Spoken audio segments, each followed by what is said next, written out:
to bring it into focus. Yay. So nothing's changed, but I wanted to handle North Carolina Cav. This 130 turn I'm not going to see. I didn't see any orders changes. I made a core attack stoppage failure for the one Confederate unit that's attacking it under fire. Let's see what we got here. We need more than one die. Let's use these two little black dice. They should be fun. These are my leader casualty dice. I have decided to throw them into the normal dice pool that I have. And we're going to retreat one hex. And we just push back a hex. And then, you know, this is the time factor. This is not just the Cav Brigade here. There's also some units, elements of the Stonewall Brigade thrown in here as skirmishers to give it a little bit of help. But basically, this is all that happens. The Union pushes forward with one unit. The rest of the line can't really do anything useful here. They might be able to bypass it if it doesn't retreat, just to speed its retreat along. But it retreats to where it retreats, and it pushes the Union out of that hex. So there's just really not much you can do about it.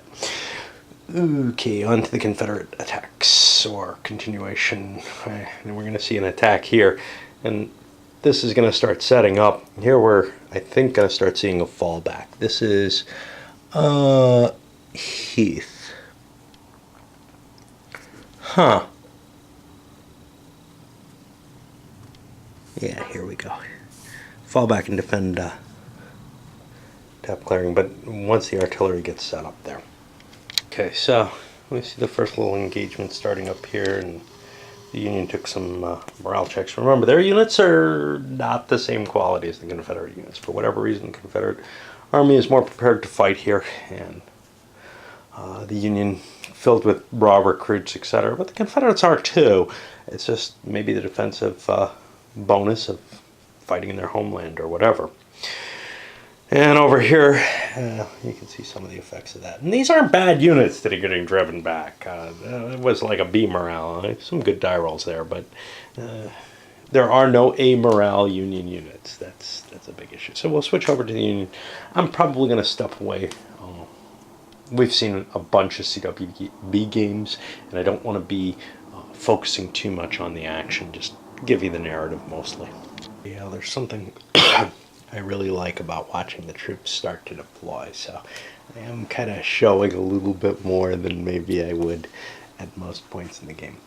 I got a whole bunch of rolls for the commanders as well, which I might as well do while I'm online, because let's see, Lee's fine, and assuming that it is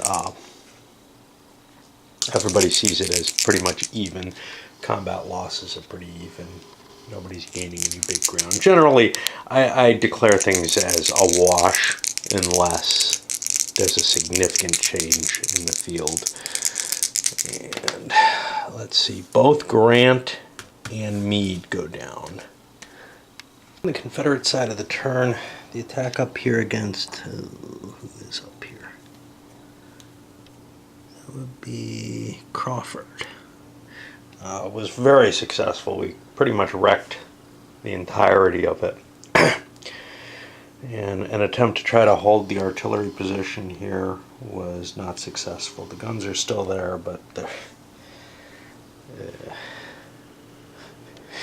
well, they're lucky, but chances are they're going to get dislodged pretty quickly. Although they'll cause some more casualties. Not much else on the Confederate side. The Union side is more interesting. Hancock has started his attack, and you can see he's not in column, but he's moved up in column and dropped back into line formation. He's not giving Heath a chance to dig in over here or chop down trees or whatever, and the rest of his column is following him. Grant sent orders to Meade. Those orders are in progress, as it were, because I've written them already. Meade's basically dispatching the reserve all down to Jones Field to try to cover that flank. it looks like these guys are not going to be able to head up this way with Hancock hitting them hard. So I feel like I can commit my reserve that way. I may have to regather a reserve, but I really don't like how things look like they were going even before the Union side of the turn. A little bit of pushing further down against the North Carolina Cav, and here 5th Corps is getting pretty shot up by the Confederate position again. They're not facing a lot of cannons. I'm trying to move one down into here, try to cover the clearing over here near Hagerson's house. Bunch of Union troops coming in a little while. Who's that? That's Burnside's. There's some 2nd Corps in there though too, Barlow and Gibbon. So, but yeah, it's really telling how bad the Union Army is. I found a D unit. That's, you don't see a lot of those in CWB games. Alrighty. But in terms of status, Grant, the Union, I decided, took a negative turn on this one. They saw too many breaks over here, even though they're seeing this attack begin. But Grant nevertheless rolled a 1, which gave him a positive on it. Now, the Confederates don't know about this. If they see a couple of bad turns for the Union, they might take a chance, maybe not on Grant, but at least on Meade, to try to delay the ability. If they can screw with Grant's command capabilities farther than they have, they can gain a big advantage over the Army of the Potomac. 3 p.m. and this time the Union paid a price for deciding they thought they lost the turn. Both Meade and Grant went down. Meade's now down to a 1, which I think is as low as it goes. I'll have to look in the chart. I can peek here. That's not the right chart. Be over here.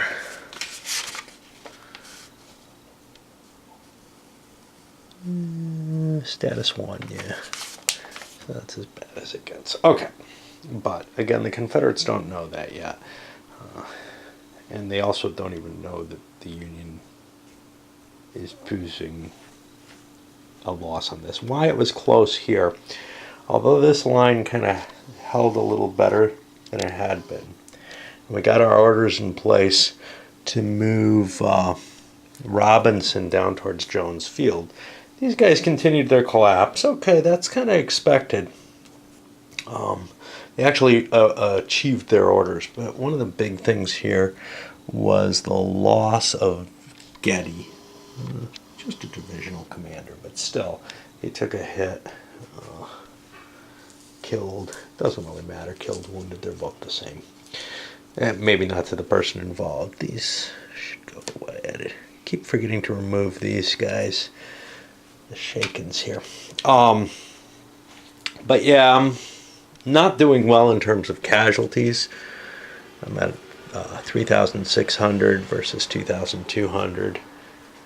But we got a good turnaround this turn, so I can't feel too badly about it as the Union, which is one factor in play where the Confederates probably aren't going to call for a trigger quite yet. They're hoping to kind of maul. This is actually 6th Corps units, but they're attached to 2nd Corps. They're hoping to maul these as they come in across that clearing. We're hoping to start this attack, and when we start to see, say, 5th Corps routing back towards Wilderness Tavern over here, I think that's about the time that we strongly consider firing one of the triggers off. Okay, main effect, 2nd Corps is beginning to slam here into Heath's command. And they outnumber Heath. They probably have about as many troops on the line. The thing they don't have is Heath has a bunch of artillery in his unit. Over here, here's one of the problems. Hill is starting to get low ammo markers, and he has no easy way to... He's okay. He's got his wagon here. These guys back here have been a problem over in Early's command. And they've got a real problem because the Second Corps supply wagon only has a limited amount of supply. Now, to get more, I have to come down here and hook up with the Army of North Virginia supply. And the problem with that is that can't get off the primary and secondary roads. It can't go traveling up this trail or anything. You know what I've been forgetting? I've been forgetting about checking for that unfinished railway cut. I got a couple of units. I'm going to have to make some rolls for that, a whole bunch, to see if anybody knows about it. Oops. Yeah, let's see. 5th Corps beginning the swap here. The reserve units going into Jones Field, and the units that were up here on the hill are trying to make their way home. Meanwhile, this attack, you can see it's not going terribly well for the Union, but they chose to call this a neutral turn. They still took a loss on Meade if there was room for a loss. And of course, the North Carolina Cav just being pushed back further and further. I'm going to make some railway cut rolls. What I love is how much less battery power I need in a game like this because I don't have to cover too much. Okay, so we finished up the 3:30 turn. And the Confederates over here pulled back a little. And you can see the Union continued their advance. And now it's beginning to connect up the 6th Corps. And it's beginning to look pretty iffy for the reps there. May actually want to pull out of here. And although my whole plan is hinging on this, the detached division that I sent to go defend Jones Field, well, they're not going to make it there, so I'm starting to set up the artillery around the Mill Branch and hoping to hold that line instead. Given that I've thrown my entire reserve in, basically I attached all this artillery to the division. I feel like that's legitimate. I mean, I'm allowed to have 3 divisions, I think it is, as my sort of mini corps back there. Well, I can't operate as a corps here, but I can operate to fling this on its divisional goal, and also throw that. And over, and I could have done the goal either way. I didn't have to have a reserve to do that. It's just that they're nearby and easier to give orders to, I think. Over here we've got a mixed set of issues. So, 2nd Corps just got mauled by the artillery fire. Basically, that's better than a 2-to-1 situation for the Confederates because they have 2 sets of fire coming out of each hex, or at least the central hexes that they had. But 2nd Corps kept coming, and you can see they made a major break in the line. This was the bloodlusted unit here.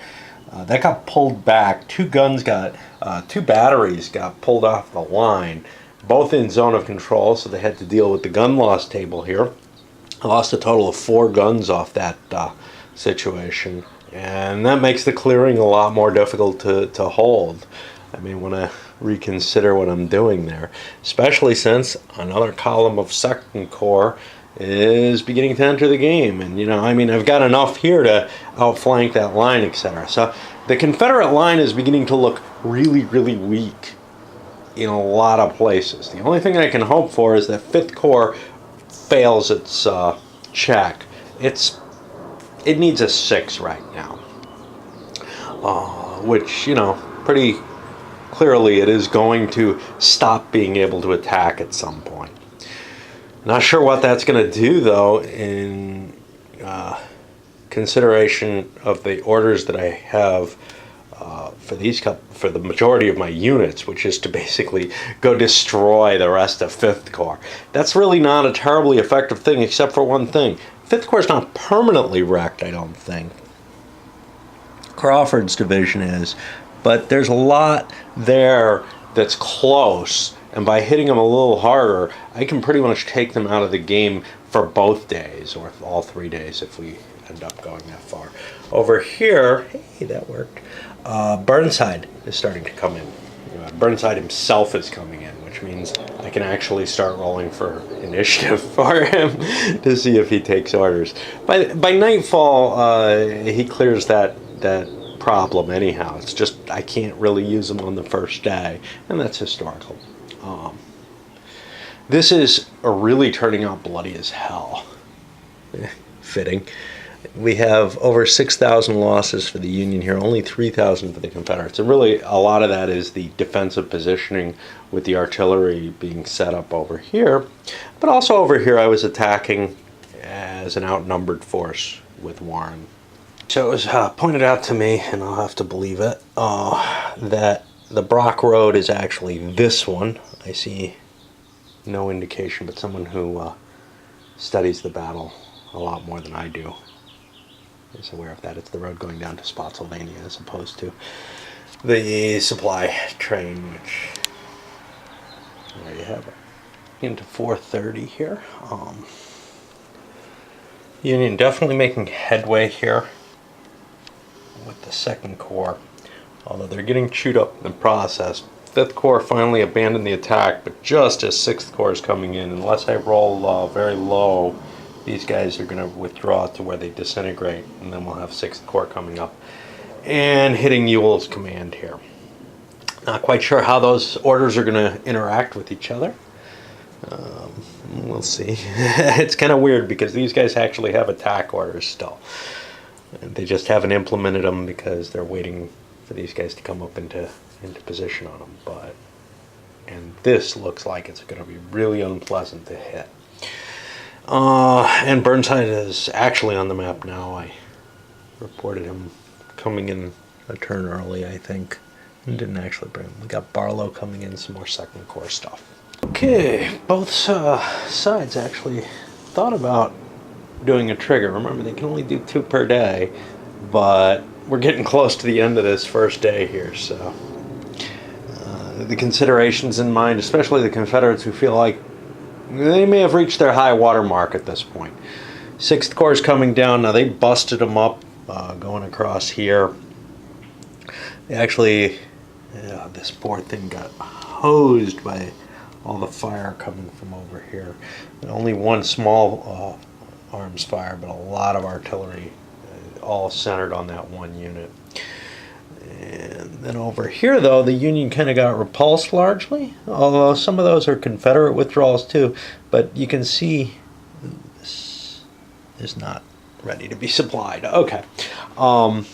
Confederates out of ammo with this unit, with one of their supply trains, so they're sending it down to go find the supply wagon over here.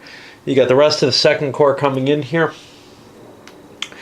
And geez, this is just really bloody, and I realized it's not as bloody as maybe it should have been. Mainly it's good die rolling on my part, or extreme die rolling in terms of like a lot of hits were generated. Confederates are beginning to pull in losses. Now we're at like 6,000 to 8,600, whatever. But I've been forgetting those special flank attacks. I actually had one happen. I don't remember to which side. It didn't do much. It maybe caused an extra casualty. But yeah, the casualties should be slightly higher than they are, except that I think I've been rolling pretty serious strings of losses across this. I gotta check the time, see how long this thing's going. Okay. And we're at the rule which may spoil the battle, as it were. I still like it, but okay. We're done with the 5 p.m. turn, and I'm going to talk a little bit about that. Over here, the Union more or less stymied, but both sides are really getting pretty wrecked up there. Now, the Union just keeps getting more and more troops funneling in, though, and the Confederates do not. So eventually, they're going to break there. Fifth Corps had orders from Meade.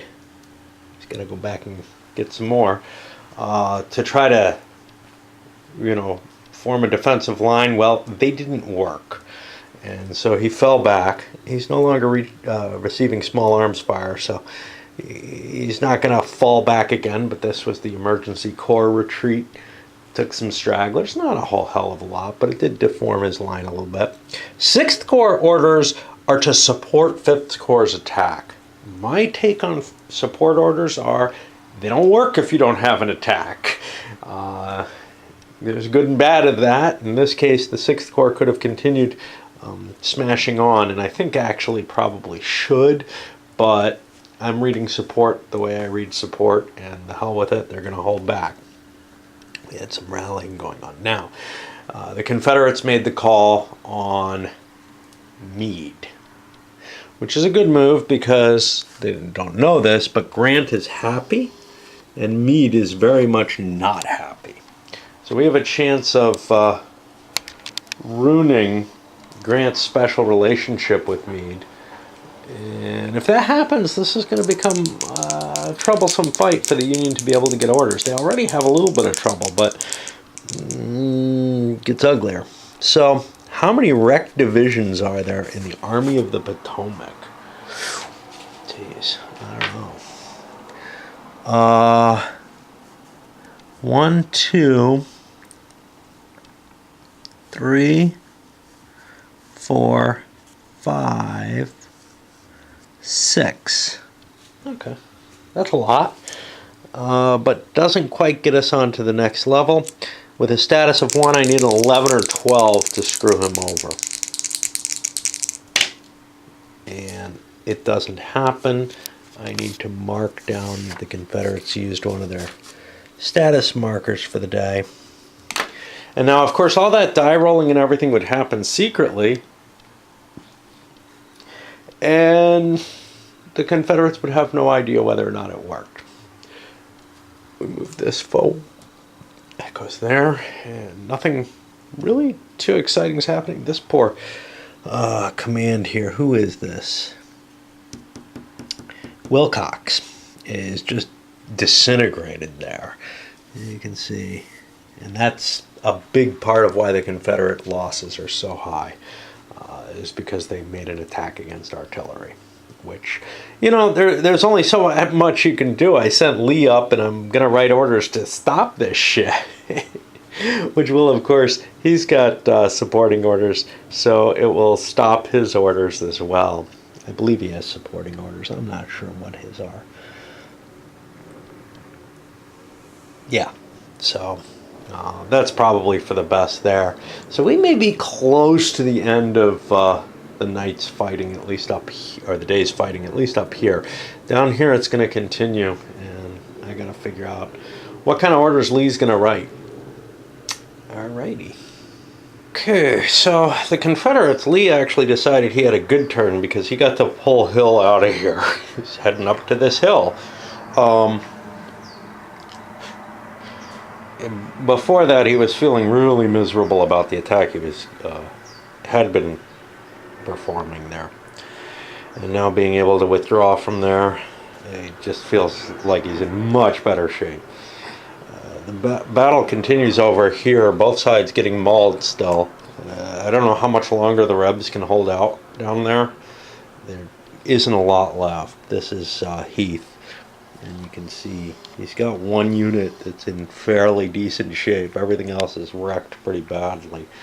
We're beginning to see both sides, units off map, just because they've lost all their strength. And this is the first hourly turn since that happened, and also since sort of the withdrawals happened. So I think we're going to start seeing some straggler recovery. We haven't seen any attempts at it before in the entire game, which is rather rare. Everything that was engaged just stayed engaged. Let's see. The flank shot in the woods is kind of cool, actually. It only happens if you're shaken, which means it's really a disadvantage for, or worse. It's really a disadvantage for, actually it doesn't matter if it's worth it. If you're disorganized, you're already getting that effect. It's really a disadvantage for the Union. Because remember, they move into a wilderness hex and they're shaken. So they're more likely to stumble into a bad situation when they're attacking. I think we saw one example of it this turn. Kind of cool reaction. Ammo problems. The Confederates, just really horrible here. although I'll begin to start getting my ammo here. Union 5th Corps has a little bit of ammo problem. The biggie is they just charged up their wagon. 2nd Corps' wagon came into play, so they're solving the issues that they had. 6th Corps has no wagon nearby, and they're starting to see it. They're going to have to shift that around into stupid land. I don't know why it wasn't up here anyway, but an exuberant hope that they'd be able to plow through and clear the road and be able to get their wagon through the easy way. Let's see. Okay, 6th Corps. I thought about writing orders for 6th Corps. When I calculated it out, I saw, well, geez, it's going to be nighttime before they get their orders. And you really don't want to be stumbling around in the woods in the night. That's where you automatically disorganize, which just basically means forget it. So instead, they should probably also get hit with stragglers. Instead, I rolled for initiative and successfully got it. And now I've got orders to swing down, take the junction here, and try to drive Ewell into 5th Corps. And maybe I'll write 5th Corps some orders to try to see if I can get them moving again. Because if I can gain control of this area and force the Confederates to pull back, that'll do me a lot of good. Their position out here is pretty lousy in terms of the exposure, but it is threatening the Union in a way that nothing can really do so down here. Although the woods are thicker down there, so it's more painful. Alrighty. Well, the turns are taking forever now with straggler recovery and such, not up to 6:30, and you know the meat grinders are going on here and here. 6th Corps is really getting chopped up in a way that I didn't realize how badly off they were. But even these kind of iffy troops grinding on under decent leaders, you know, we got a 4 over here, a 3 over here under Sedgwick. And man, they can just keep coming. And it's not like the Confederates are in great shape. You can tell by the fact that they've got 8,000 something casualties here. That's not a good sign either. Both armies feel wrecked to me, like wrecked at the end of battle. It's not completely that way. You can look through and see, well, there's a lot of stragglers, especially on the Union side. The Confederates, a few less stragglers, more real casualties in terms of proportions, which means they're going to have a harder time of things tomorrow. Although we do have a big force under Longstreet's corps coming in. Still haven't decided what I'm going to do with them. I don't have to make a decision until 11 p.m. As to what Longstreet and some of the other reinforcements are going to be doing. Longstreet's the most interesting. If I take the 4-point penalty, I can come in down here. And that 4-point penalty is important because Trigg, I think, is worth 4 points, or Tig is worth, Trigg is worth 4 points in and of himself, or maybe F is. And it's going to be pretty hard to take those back if he comes marching in that way. And that kind of can catch the 2nd Corps here. On the other hand, there's the option, and I finally found out this is Okay, I lost it again. This is the Spotswood clearing. Now, 9th Corps can move down that far if somebody sends them orders to do so. But that seems kind of pointless at this time, unless there's something threatening in that area. But there's additional possibilities of forces coming in up here, which is a good reason to keep the 9th Corps up there. You don't want to get, cracked in half by a march down the plank road as these guys are coming. But here's the problem. The supply wagon for the Army of Northern Virginia is here. So either of those outflanks are going to be units that don't have an easy ammunition supply. I kind of want to pull the sending Lee off to give orders to pull Ewell back to Chuning, because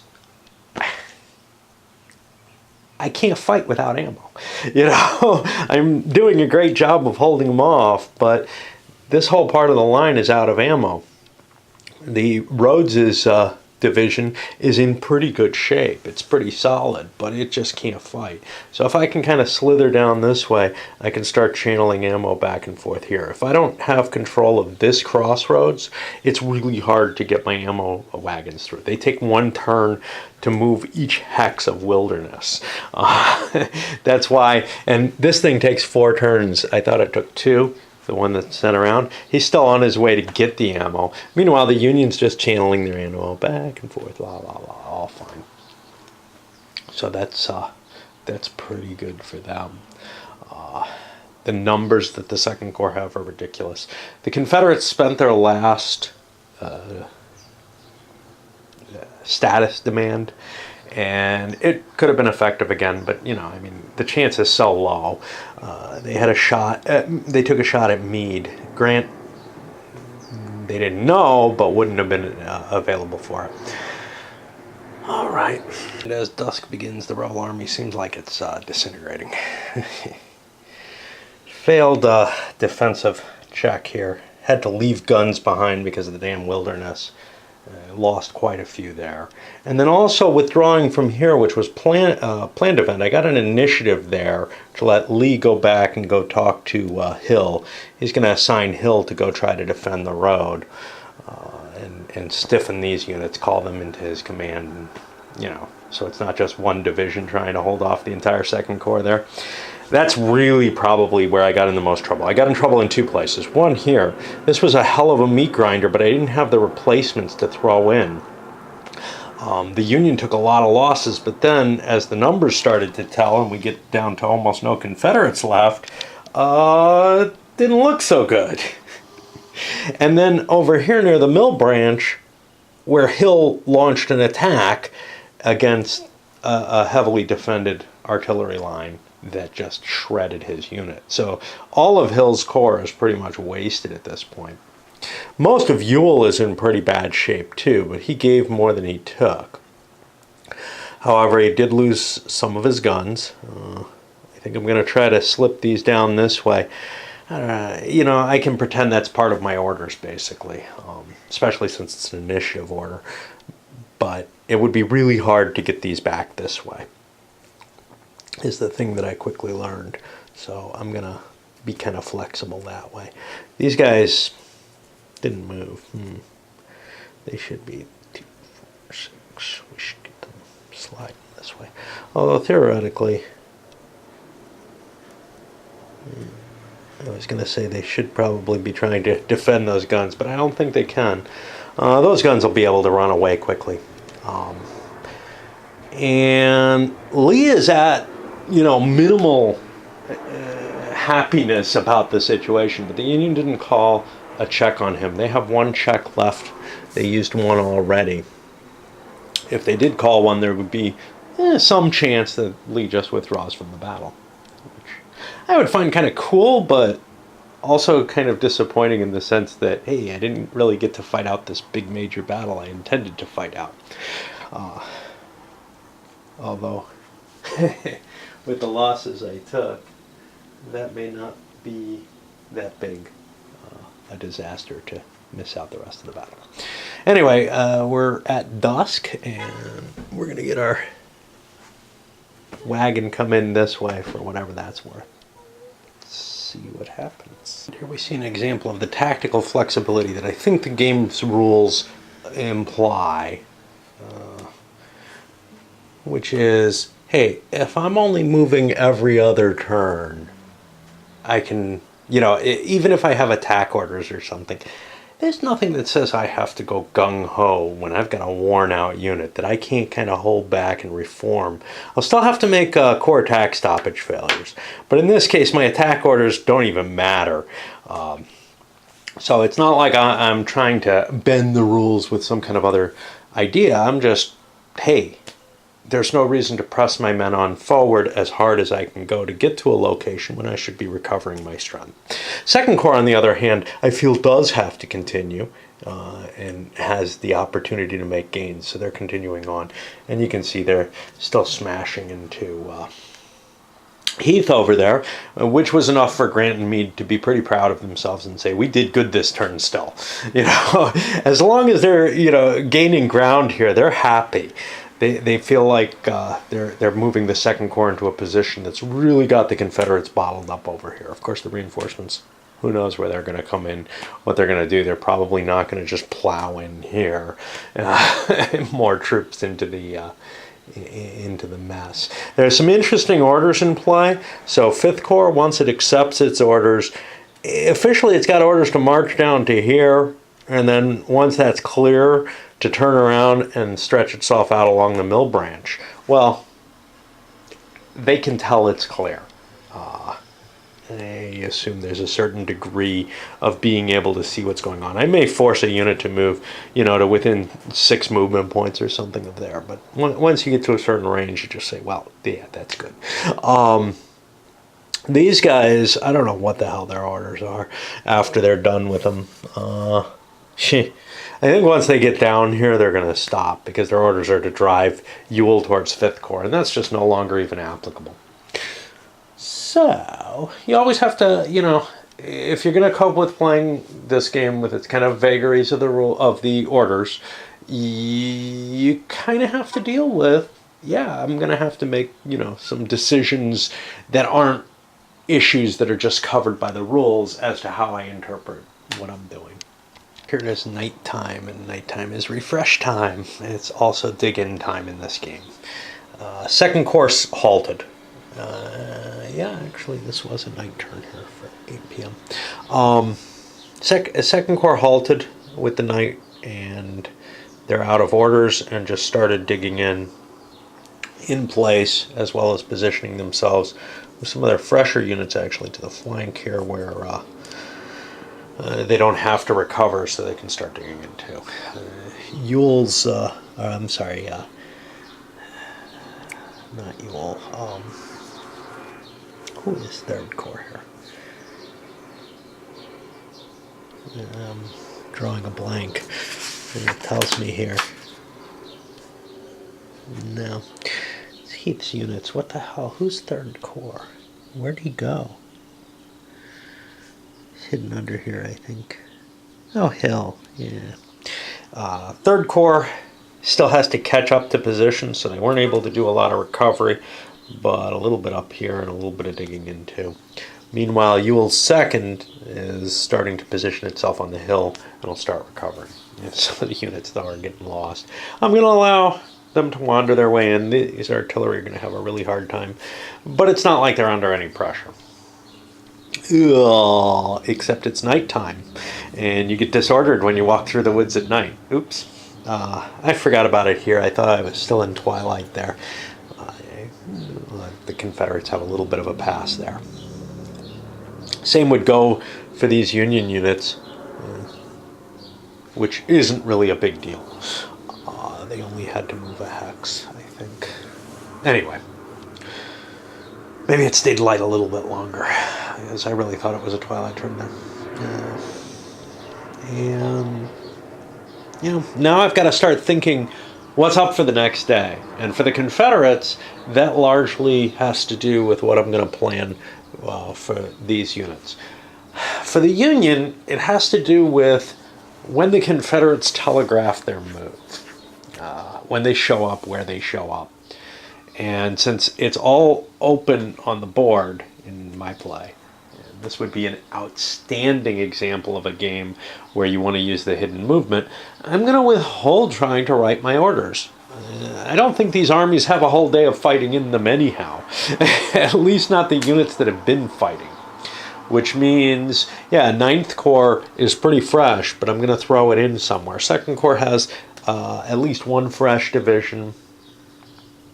5th Corps has a fairly fresh division. 6th Corps is not too badly battered overall, although they have a division over here, and I'm allowing them to recover, which probably is illegal, but because you're supposed to be only under regular orders, under your regular hierarchy. That makes detachment and everything really a painful situation, but it would mean that I should get them the hell out of there as soon as possible, and I may do that, but We'll see. Because it's impossible to move out of there right now.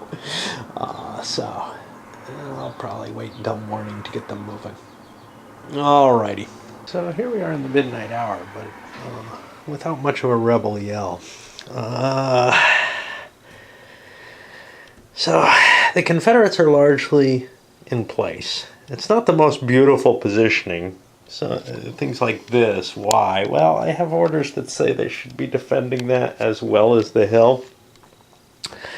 I also feel like I have to kind of worry about the possibility of a Union attack from this direction. Turns out my orders aren't going to be including that to begin with. But the Union's been a little bit busier. The 5th Corps went through this whole rigmarole because they have orders. 2 of the divisions are meant to go here for a defensive position, and the rest are supposed to align down to here. And that's quite a long line that they're going to have to form to defend that kind of sketchy. I sent orders this turn to Hancock. And I'm probably going to detach the 2 units that are currently going this way to go help him. Although he's got a pretty potent force right now, so I don't know.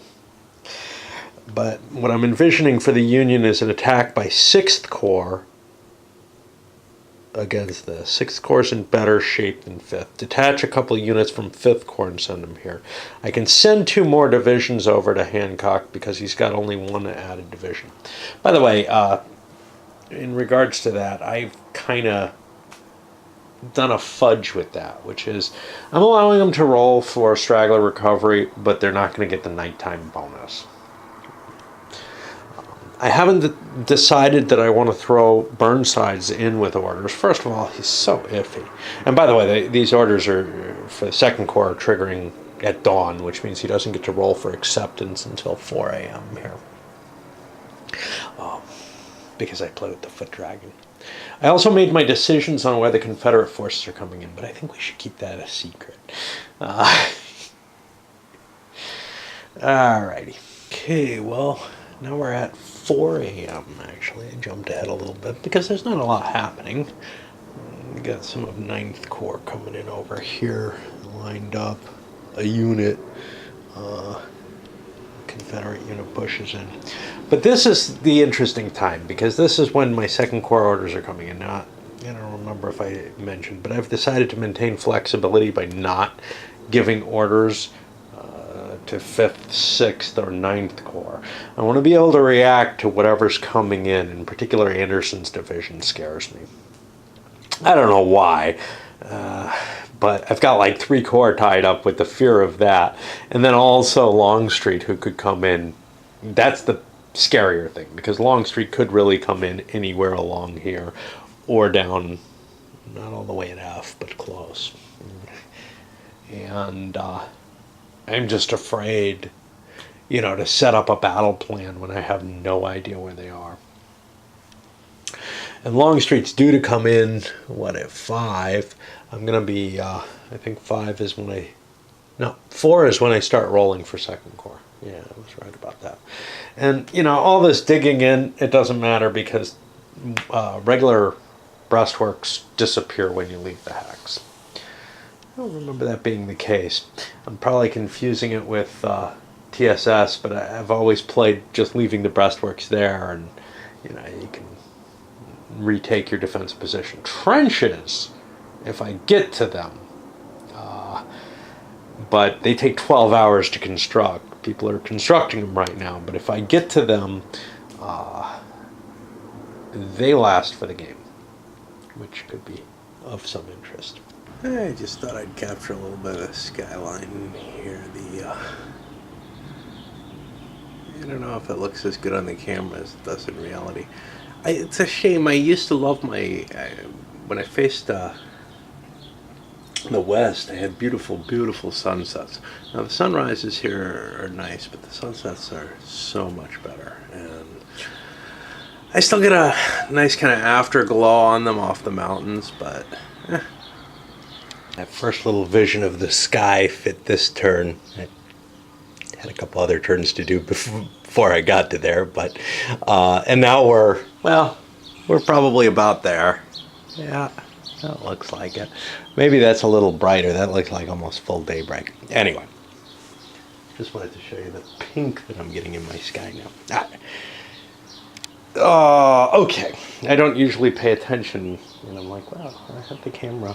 I might as well capture some of that mood. Get some ammo to resupply. We've got extra troops coming on. You can see that's some crap over here. This is Kitchening's. What are they? I'm not sure who's got what. He's the heavy artillery. We have engineers coming in too. But, you know, I mean, they're just not really suitable for frontline fighting. And so they have an E morale. They're not expecting to go in as infantry. They're not. Okay. Grant and Meade both went up to have a chat with Burnside. Mainly, that's a matter of, it's not like I've sent orders or anything, but that's my reactive force.